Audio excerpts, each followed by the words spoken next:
Good morning, y'all. Welcome to Sweet Pea's Southern Home. This is Christy. We are working on a canning project today, and it is an especially early morning. It's 4:30, and I've been up for an hour, so second cup of coffee won't be the last. Today we're canning chicken stock.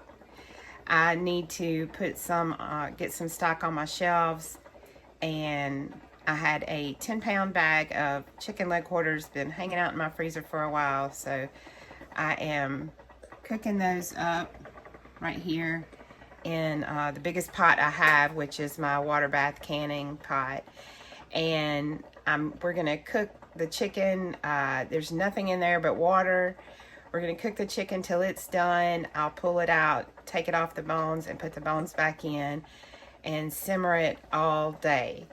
We're supposed to have some really bad weather today, so we'll see. Hopefully we don't lose power. We'll see how far we get today. Sometimes when I cook stock, I'll add vegetable peelings or celery, something, some scraps. But this time I just want a plain chicken stock, and so I'm not adding salt or anything. It will just be plain. And I'll come back when the chicken is done. We'll pull it out and show you the next steps. So see you in a bit. Hey, oh, excuse me. Hey, I'm back. It's been about 12 hours, and I'm gonna call it a day on this chicken stock. So I have taken all the chicken off the bone, and I put the bones back in the pot and let them cook some more. And now we're gonna get the canner started and get these jars filled up. So first thing I need to do is fill my canner pot to the line. There's a line down here. I'm gonna fill that with water, and we're gonna go get it started heating up while we fill our jars. We did get a lot of stormy weather today, and unfortunately my corn fell over. So we'll see. Sometimes it's happened before. Sometimes it stands back up. If it doesn't, I'll have to try to get out there and stand some of it up myself. And I had just finished thinning it out the other day, so hopefully it'll stand back up and we'll be able to get that done. But let me set you down, and I'm gonna take this over to my canner right there.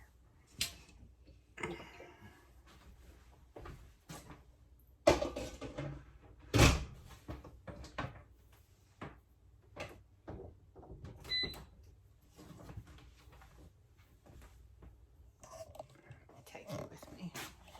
So on the Presto canner is so easy to use. You just select if you want to pressure can or water bath. We're pressure canning right now, so we push that. Then we're going to push our time. I'm doing quarts, and they take 25 minutes. You push it again, and it tells you to insert jars. My jars are already warm, so I just push forward, and it's heating up. And it will let me know in a minute, well, when it starts heating up all the way, it'll let me know to fill my jars and put them in. So for right now, I'm just gonna set the lid on the top while we go fill our jars. All right, let me set you.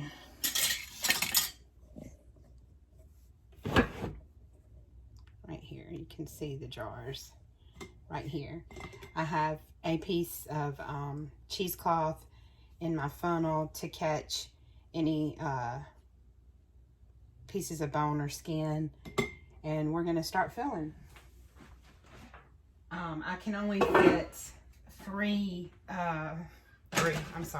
I can only fit 6 wide mouth jars at a time, in my canner. And so right now I'm just going to fill 6 jars. I'm going to leave a little over an inch headspace because I did not drain the fat off of this. When I open it to use it, I'll just be able to pull the fat off really easily. So I'm going to get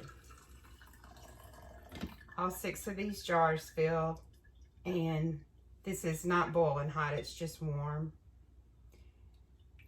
Remember, when you're canning, it either needs to be all the same temperature, so hot, hot, hot, hot water in your canner, hot product that you're putting into hot jars, or cold, cold, cold. And all of this will be the same temperature. So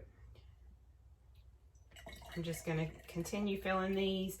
I will leave a little extra headspace because I know that there is some grease in these jars.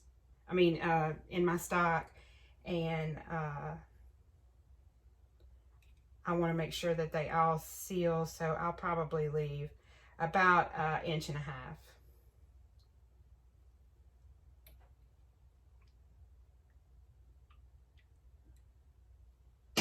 There's 1 jar filled, and just gonna scoop this over and show you real quick. When I finish filling all the jars, it's really important, especially, sorry, I'm gonna get the hang of this one day. It's really important to use vinegar when you're dealing with something that's greasy. Just put a little bit on a paper towel and make sure that you clean the rim of your jar really, really well so that there's no grease or anything on your jar, so you get a good seal. And also, while you're doing this, it gives you a chance to feel and make sure you don't have any chips in the top of your jar. It does happen. And then we take a clean lid and the ring.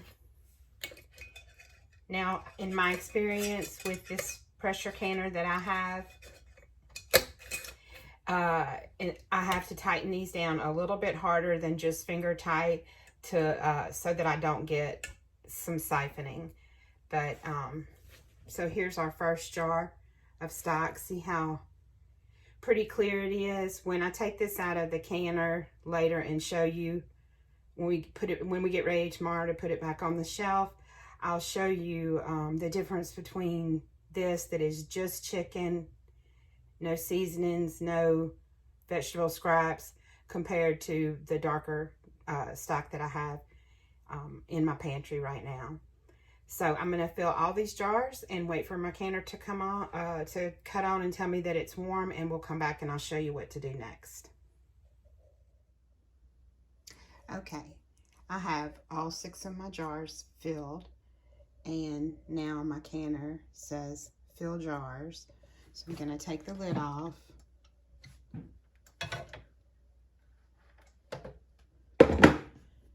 And put each one of these jars over in the canner. Trade hands.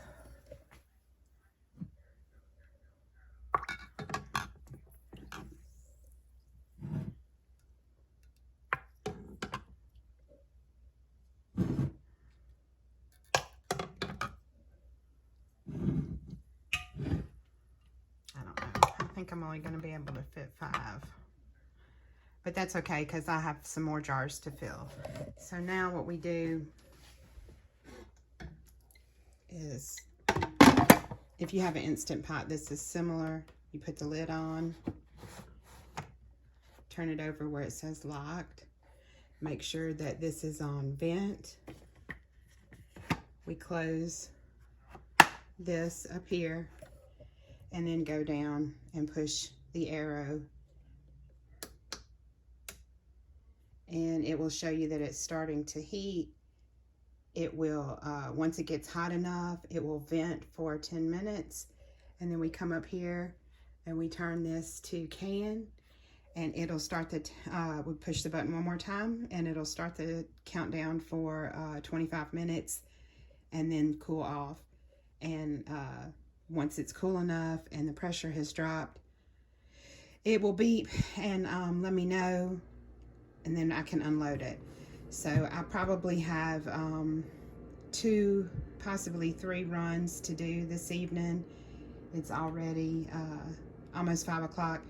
So I'll probably not show you again until in the morning. I'll show you everything, how many cans we got out of this batch of chicken stock. So see you later. Hey, I'm back. Okay, well, it is the next day.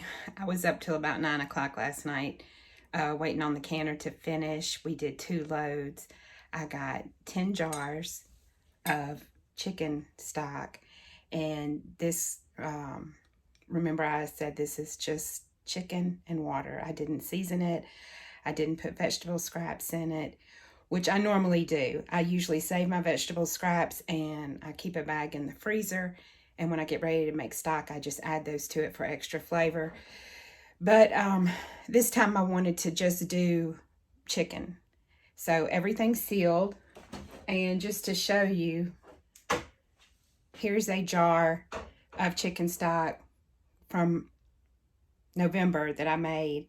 This is just a pint, and you can tell how much darker it is. It had onion skins in it and I don't know, probably celery and carrots. And so and it's really good. There's nothing wrong with it. I just, number one, I did not have any scraps saved right now, and I just wanted to have the option.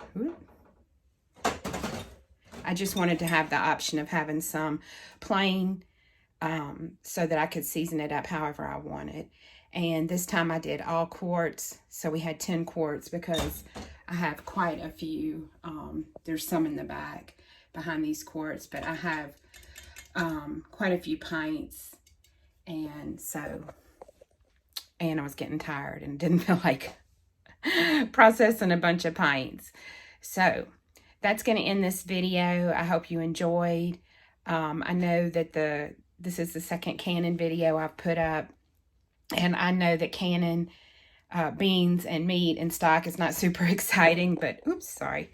Those are things that need to be done before the garden starts coming in, and we're going to have, I hope, a lot of interesting things to can and during the summer season. So I hope you'll join me, and stay tuned. I have another video coming up Tuesday, and I will see you in the next one. Have a blessed day.